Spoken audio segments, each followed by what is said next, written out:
रख हौसला वो मंजर भी आएगा, प्यासे के पास चलकर समंदर भी आएगा। कि रख हौसला वो मंजर भी आएगा, प्यासे के पास चलकर समंदर भी आएगा। हार कर ना बैठना ए मेरे मंजिल के मुसाफिर, क्योंकि मंजिल भी मिलेगी और मिलने का मज़ा भी आएगा। नमस्कार दोस्तों, स्वागत है आप सभी का हमारे YouTube channel Pandey ji educational पर। आज हम लोग क्लास 10th जो केमिस्ट्री है चैप्टर 1 इसको देखने वाले हैं और इसके ऑब्जेक्टिव क्वेश्चन को करेंगे जो बहुत ही इम्पोर्टेंट है, जो बार बार एग्जाम में पूछा जाता है और बहुत बार पूछा गया है, रिपीट हुआ है, वैसे उसे ऑब्जेक्टिव क्वेश्चन को करेंगे। तो आप लोग हमारे साथ इस वीडियो में बने रहें अंत तक, तभी आपको सब चीज़ अच्छे तरीके से क्लियर आएगा समझ में। और चैनल पर पहली बार है तो चैनल को सब्सक्राइब ज़रूर कर लें, और वीडियो पसंद आए तो वीडियो को लाइक कीजिएगा और शेयर कीजिएगा इसको। चलिए इसके हम क्वेश्चन की तरफ से बढ़ते हैं। देखिए पहला क्वेश्चन है कि धात्विक ऑक्साइड को किस प्रकार का ऑक्साइड कहा जाता है। यहाँ पर जो पहला हम लोग के पास क्वेश्चन है वो है धात्विक ऑक्साइड को किस प्रकार का ऑक्साइड कहा जाता है, यहाँ पर बताना है आप लोग को। तो देखिए इसका ऑप्शन नंबर क्या है। ऑप्शन ए है अम्लीय ऑक्साइड, बी है उभयधर्मी ऑक्साइड, सी है पैराक्साइड और डी है क्षारीय ऑक्साइड। यहाँ पर आप लोग को बताना है कि धात्विक ऑक्साइड को किस प्रकार का ऑक्साइड कहा जाता है। तो आप लोग ये बात हर हमेशा ध्यान रखिएगा कि धात्विक ऑक्साइड को अम्लीय ऑक्साइड कहा जाता है, यानी कि इसका जो ऑप्शन नंबर बी है वो करेक्ट आंसर हो जाएगा अम्लीय ऑक्साइड। क्या हो जाएगा? अम्लीय ऑक्साइड, ये करेक्ट आंसर हो जाएगा। तो इसे आप लोग ध्यान रखिएगा, ये इंपॉर्टेंट क्वेश्चन है, ये बोर्ड एग्जाम में एक बार पूछा भी गया है। अगला क्वेश्चन की तरफ चलते हैं। अगला क्वेश्चन है ऐसी अभिक्रिया जिसमें दो या दो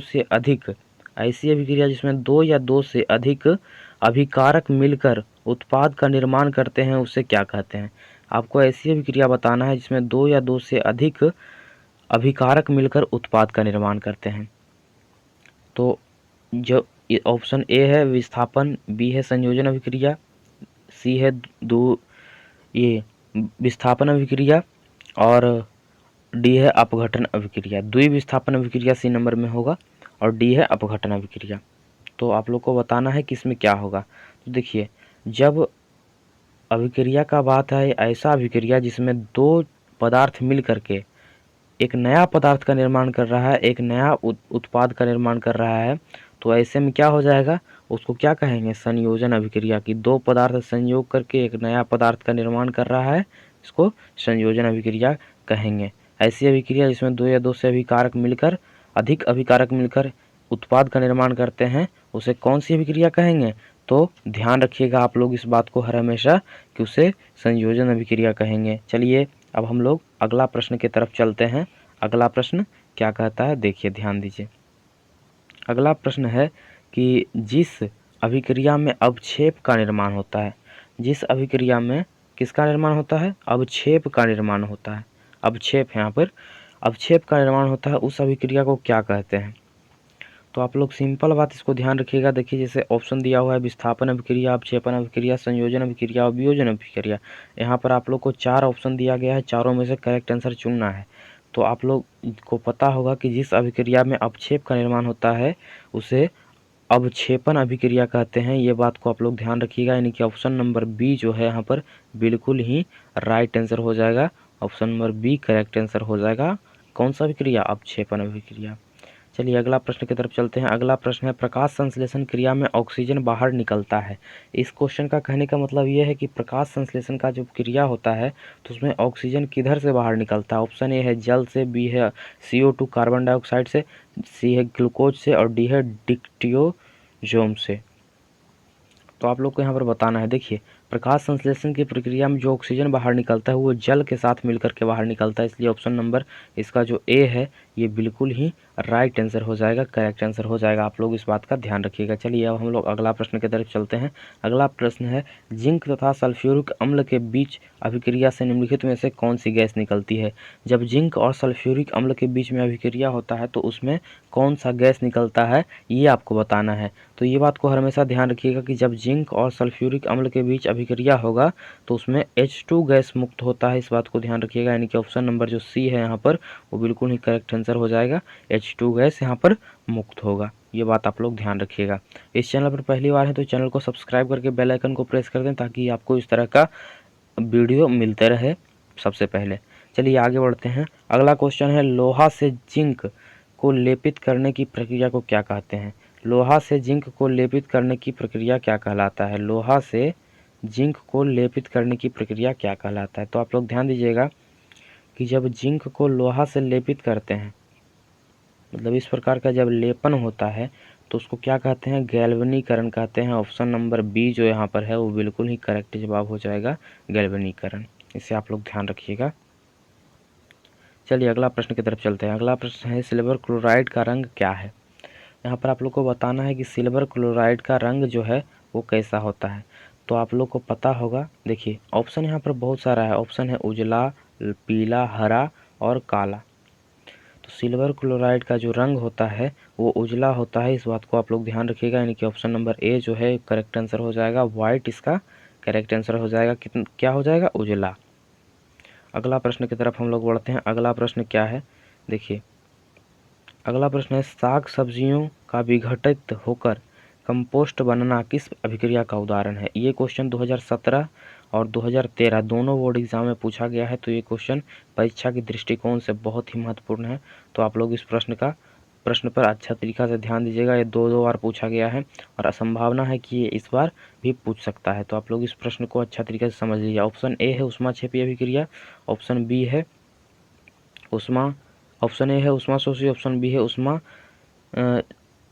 छेपी और ऑप्शन सी है प्रतिस्थापन, ऑप्शन डी है वियोजन। यहाँ पर बताना है कि साग सब्जी जब विघटित होता है तो उसमें कौन सा अभिक्रिया होता है। तो आप लोग ध्यान दीजिएगा, जब साग सब्जी विघटित होता है तो उस समय ऊष्माक्षेपी अभिक्रिया होता है। यानी कि ऑप्शन नंबर जो है बी है वो राइट आंसर हो जाएगा यहाँ पर, ऊष्माक्षेपी अभिक्रिया। इसे आप लोग ध्यान रखिएगा, ये राइट आंसर हो जाएगा। और वीडियो को अभी तक आप लोगों ने लाइक नहीं किया तो लाइक कर दें, और चैनल पर पहली बार है तो चैनल को सब्सक्राइब करके बेल आइकन को भी प्रेस कर दें। चलिए अगला क्वेश्चन की तरफ चलते हैं। अगला क्वेश्चन है, शोषण किस प्रकार की अभिक्रिया है? ये क्वेश्चन 2016 बोर्ड एग्जाम में पूछा जा चुका है पहले ही, तो इस बार भी पूछने का संभावना है क्योंकि बोर्ड एग्जाम में क्वेश्चन बहुत बार रिपीट होते रहते हैं। तो आप लोग ध्यान रखिएगा। ऑप्शन ए है संयोजन अभिक्रिया, बी है द्विअपघटन अभिक्रिया, सी है उपचयन और डी है ऊष्माक्षेपी।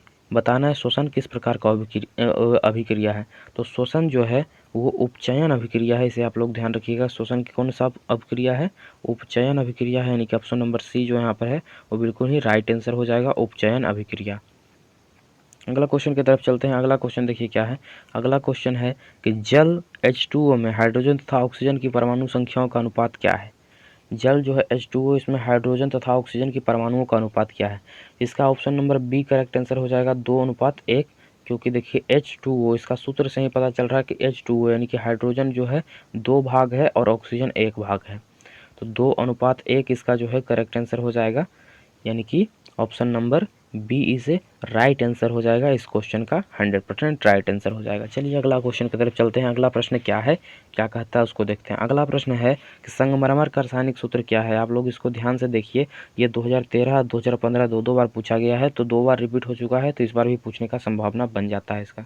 तो आप लोग इस क्वेश्चन का बहुत अच्छे तरीके से प्रिपरेशन कर लीजिए ताकि आपको यदि जो एग्जाम में ये क्वेश्चन दिख जाए तो आपसे ये क्वेश्चन छूटे नहीं। देखिए इसका ऑप्शन दिया है CaCO3, MgCO3, CaHCO3 और इसका होल 2, और डी है MgHCO3 का होल 2। तो देखिए संगमरमर का जो सूत्र होता है, रासायनिक सूत्र होता है, वो होता है CaCO3। इस बात को आप लोग ध्यान रखिएगा। यानी कि ऑप्शन नंबर जो है ए है वो बिल्कुल करेक्ट आंसर हो जाएगा। इसे आप लोग ध्यान रखिएगा। यदि जो वीडियो पसंद आ रहा हो तो वीडियो को लाइक करें, और चैनल पर पहली बार है तो चैनल को सब्सक्राइब करें ताकि सभी वीडियो आप लोग को मिलते रहे सबसे पहले। चलिए अगला प्रश्न की तरफ चलते हैं। अगला प्रश्न है, इलेक्ट्रॉन के स्थानांतरण से बने यौगिक कहलाते हैं। इलेक्ट्रॉन के स्थानांतरण से जो यौगिक बनते हैं वो क्या कहलाते हैं? देखिए तो आप लोग को ध्यान रखना है, जो इलेक्ट्रॉन के स्थानांतरण से यौगिक बनता है उसको कहा जाता है वैद्युत संयोजी। क्या कहा जाता है? वैद्युत संयोजी। यानी कि ऑप्शन नंबर जो बी है वो करेक्ट आंसर हो जाएगा, वैद्युत संयोजी। ये करेक्ट आंसर हो जाएगा। आशा करते हैं ये सब आपको समझ में आ गया होगा। एक लास्ट क्वेश्चन है, उसको देख लीजिए। कौन सी गैस उत्सर्जित होगी जब धातुएं जल के साथ अभिक्रिया करेगी? यहाँ पर आपको बताना है कि जब धातु, जब यानी कि मेटल वाटर के साथ रिजेक्शन करता है, अभिक्रिया करता है जल के साथ, तो कौन सा गैस मुक्त होता है ये बताना है। ऑप्शन ए है ऑक्सीजन, बी है कार्बन डाइऑक्साइड, सी है हाइड्रोजन, डी है नाइट्रोजन। बताना है यहाँ पर आप लोग की कौन सा गैस रिलीज होता है जब अभिक्रिया करता है। तो जब कोई भी धातु जब जल के साथ अभिक्रिया करेगा तो उसमें कौन सा गैस मुक्त होगा, तो उसमें हर हमेशा किसी भी हालत में हाइड्रोजन गैस मुक्त होगा। और इस बात को आप लोग ध्यान रखिएगा। और ये बोर्ड एग्ज़ाम 2018 में पूछा गया है। आप लोग जाकर के क्वेश्चन बैंक पलट करके देख सकते हैं। तो ये सब क्वेश्चन बहुत इंपॉर्टेंट है। आप लोग इस सबका अच्छा तरीका से एक बार और प्रिपरेशन कर लीजिएगा। और चैनल पर पहली बार है तो चैनल को सब्सक्राइब करके बेल आइकन को प्रेस कर दीजिएगा और कमेंट करके बताइएगा कि आप लोग को कैसा क्लास लगा। तब तक के लिए धन्यवाद। मिलते हैं आप लोग को एक अगली वीडियो में। जय हिंद।